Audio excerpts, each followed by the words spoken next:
Side. And I'm out of there. Run away!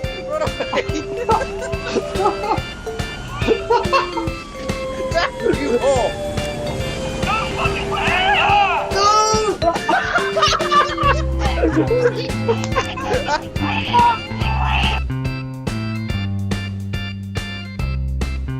Podcast. Welcome Exactly. to Cracking Welcome News. to this thing. This thing? Okay. This thing is good. It's a mad thing. Welcome to this thing that we are calling a podcast. God.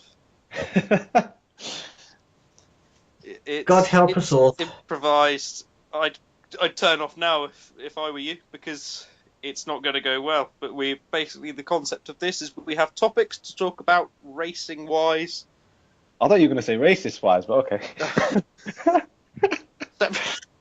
Separate podcast. Oh, that Hello and welcome to the Nigel Farage podcast. Oh shit. Hey, you dickhead. I thought you were going to say Nigel Thornberry for a second. I probably should, but again, that's a completely different type of podcast. Oh, God. Right, anyway, the first topic that we've got is, can Ferrari overhaul Mercedes? No. No. No. Right, next topic. I think they can. There's something about it. I think Mercedes are too cocky for their own good. You mean they threw themselves off the cliff in Malaysia by being cocky in Q1 and running the option tyre, which gave them no option tyres left in the race, meaning they had to use the slowest tyre. And Ferrari have, by the look of Malaysia, got better tyre wear.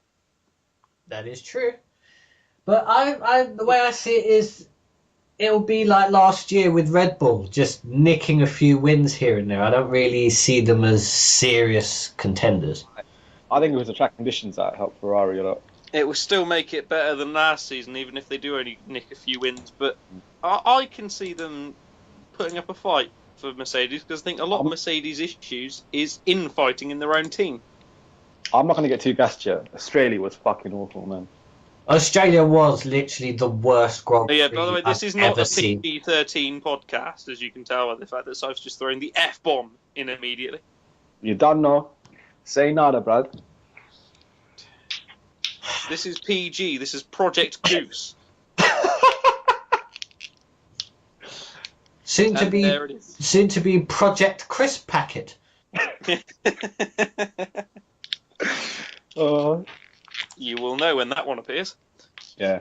So I'm outranked 2-1 here. You two think no. I think yes. Well, it depends, to be honest. Depends on the circuits and depends on the... Well, China's coming up, what is it, next week? There's no way Ferrari are going to win in China. No. I don't know. Ferrari had a higher top speed than Mercedes. Plus, the tyre wear is quite high in China. Yeah, so- I think that China could be a Ferrari track.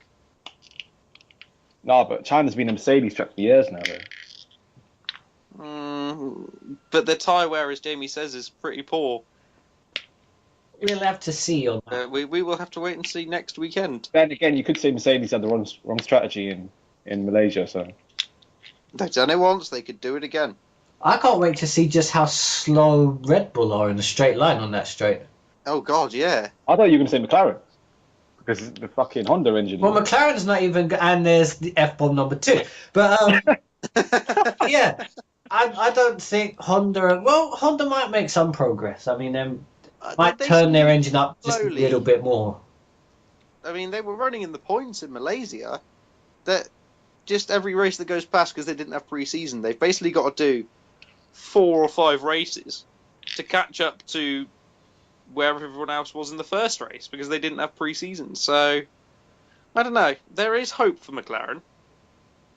There is. I mean, everyone's saying that they're going to be up there in around Spain and Monaco time, but I don't know. Or Monza. You get back up to to 2009. Spain and you might think it's 95 again. No, but think back to 2009 though.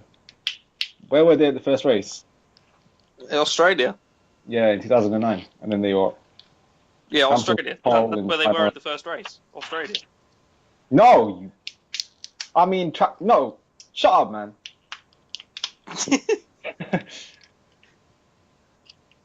What do you mean? I don't understand the question. They had a shit car in 2009, man. And there's They- the S-bomb. Let me just find a parental advisory logo on images, and we shall flash that up whenever Scythe speaks. Just do a Are you beep. dumb, lad? Are do you a dumb, beep. lad? That's And there's the Black Talk. God. Oh God. Somebody turned off the power. Wait, let me get the flashlight on my phone. Oh my God. So that's the F1 sorted. Any of you got a topic that you want to raise? Racism in society today. Oh, for fuck's sake. And there's another F-bomb. What? Oh. You were analysing what you were saying, weren't you? I didn't swear. Oh God. Welcome to the YouTube Swearing Podcast, where we try to fit in every swear word known to man in the next hour. Oh God.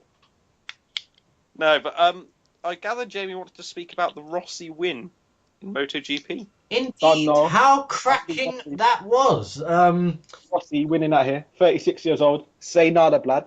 Let's just say this has probably revitalized MotoGP again, because remember, it was starting to, well, I wouldn't say get stale with It was becoming Marquez's F1. domination, but It was becoming Formula So 1. that's Steve Marquez. I mean, To see Honda so slow, I have to say, was a big surprise. They've still got a massive straight line speed advantage, but I don't understand why they weren't there, and the Ducatis were. indeed, I can understand why Pedrosa wasn't there, as we've now found out. He's he's temporarily left MotoGP to get his arm pump operated on. He had a surgery today, didn't he? He did, which was described as quite an aggressive surgery. If I Quite aggressive. What do? Use a fucking handsaw?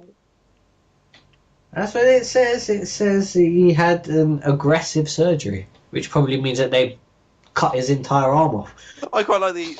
I was rather hoping you'd say he had an aggressive surgeon. Like he'd walk into the operator, the surgeon would just say, "Right, you bastard."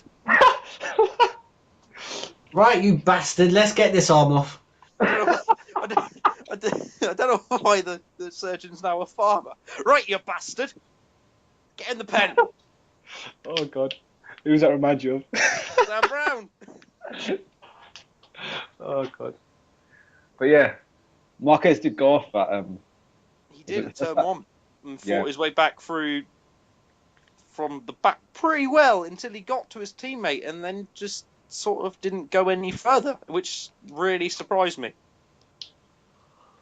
It did. The Hondas were just slow. I don't know whether it was just the tyres or what, but because they seemed incredibly quick in qualifying. But Yeah, it surprised me that comparisons Dovi stayed there. comparisons between F1 and MotoGP. Mercedes and Honda both slacking in the race. I think it's a one-off. I think they'll both be back in the next race. I don't know. Mercedes could be attributed to a strategy issue. They still had the pace, but Honda just didn't have the pace to stay with Yamaha or Ducati. indeed, Whether it was a track thing or not, I don't know. But because that is always a Yamaha track, And Rossi nails it there every bloody year. it is. Apart from when they're throwing it off the track, like Rossi and Lorenzo have both done in the past. Well, last year I think Lorenzo went down turn 3 from the lead on lap 1. He did indeed. So we'll have to see. But MotoGP is definitely interesting this year with the new open rules, with Ducatis being able to use soft tyres and the Pramac guys being up Although there. that's not going to last. The more successful they get, the more of them They get ranked. toys that they're going to get taken away from them. Which is a good way of doing it. It equals it all out. I like how they've done it. let's have a round of applause for Carl Crutchlow. My nigga. But not, did not crash for falling one. off. For the He didn't first qualify. He time. did in qualifying, so he's getting no round of applause from me. Back on So- topic, let's talk about a race that happened last week as well. The St. Petersburg race with what has to be the worst looking racing cars I have ever seen in my life. Yeah, I really don't understand their concept. I don't know what it is with the upturned ironing board as the front wing. They're I not that bad. Come on, they're not that They bad. are. They are awful. They really are bad. They are awful. How many cautions did we have during that race because a piece of bodywork had fallen off? True. It got ridiculous after a while. It was like, just give up. In F1, if a piece of bodywork falls off, it's not really that big of a deal, depending on Yeah, but the tracks Where? are really wide though. where. But F1 tracks are really wide compared to. Oh yeah, IndyCar, Canada and Monaco. Fucking hell, like the Sahara Desert. yeah. And then you get IndyCar, which you'll have to throw a caution down because the pieces of Oh, wait. bodywork that have fallen off are so huge. They were. Yo! Oh god. Is it Formula E tonight? Yeah. Yes, 11 o'clock. That's a long wait. Fuck that. It is in California. Don't know my G's out there in California. Long Beach in the In the building, bruv. half The building. half of the Long Beach IndyCar layout. So that's going to be quite interesting to see. I mean, we haven't had a boring Formula E race, so They've all been amazing. they have. They've I mean, really been Last top. one was alright. It wasn't the greatest race, but it was still. they've had. To be honest, there have been a few slow burning races, but once they actually get going, they are brilliant. I think it's after the pit stops when it starts like. Just all hell breaks loose. The pit stops still confuse me. I have to say in Formula E, there's what is there a minimum time they have to be in the pits? Yeah. Heifeld got burnt for it earlier on the season. That seems strange to me. Still remember bloody Prost and Heifeld in the first race. That was. I can't stand Prost. I don't know what it is. I can't stand that entire team. It just really annoys me. Racist. I don't know if it's because it reminds me of cheese, but I just don't like it. Okay, moving on. It's Edams. Scythe. He's not educated enough to know what that means. He's not. Okay, let's move on now. Because I'm a bit confused. Quite literally, Jesus Christ. It's not Jesus Christ. Jamie gone. It's Jesus Christ! And there's the intro, right there. Sorry for all of the African viewers that I don't have that listen to it. And there's the Chris Packet. Right there. Let's talk about something that happened today. In fact, the BTCC qualifying. As What's that? you all know, BTCC is back this weekend at Brands Hatch Indy Circuit. No, I didn't know that. I did. Well, of course you wouldn't know that. You have no taste. It was an interesting session. It was. Not quite sure what's going on with Team BMR. They seem to have two of the best drivers on the grid and yet don't have a livery. Yeah, that was a bit weird, that one. Seifert liked them because it is all black everything. Mad thing. It is, indeed. I mean, he's probably going to have his dick out while that race is going on. And Plato is the least black person, apart from me, in the world. Let's not mention the P word in this podcast. Does he drive for that team or what? Yeah, he does. Then again, he does hit everyone. He's not pole, so that's all that's important. The other P is pole. Andy Prio, Mr. World Champion. MBE. Oh, by the way, spoiler alert. Which is going back to F1. And Max Verstappen. My G. Yes. Let's talk about him. My YG. The youngster on the grid. The YG, blood. the Is that two you, youngster. He's like you, innit? Dickhead. He's my YG like you, fam. Right, stop. Collaborate and listen. All right, Corrales. 17 is too young to be in an F1 car. I disagree. Why? Verstappen also disagrees because he's been doing Okay, no. fantastically well so far. Tell me why he's too young. Give me a reason why he's too young. Because you can't say that he has the mental ability to process many things. At that age, he hasn't got the experience. But that varies person to person, though. You can argue that obviously his dad would have helped him a lot, but I just think it's too young to throw. It's like throwing a fucking 11-year-old onto a football pitch and then moaning when he gets fouled. I mean, it's not like he's not been doing single-seaters for a while now. I mean, he was in Formula 3. I think he was in Formula Renault. But didn't he never do GP2 or GP3? He didn't even have a super license. No, he went straight from F3 into F1. Which is what I find strange. I mean, it's like going from the Port Talbot reserve team to playing in Chelsea's first team. I mean, to be fair, it's not like people haven't done that before. If I look at Martin Odegaard, is that his name? Yeah. Region, look at how he's going to fade into obscurity at Real Madrid. I don't think so. I think he will. He'll either consistently play for the reserve team, or he'll go on loan to some stupid Qatari team and never be heard of again. No, but he looks a real talent, though. He does look good. It just depends on how he's going to work out. Like Max Verstappen, he showed good pieces of driving, but I just think 17, really?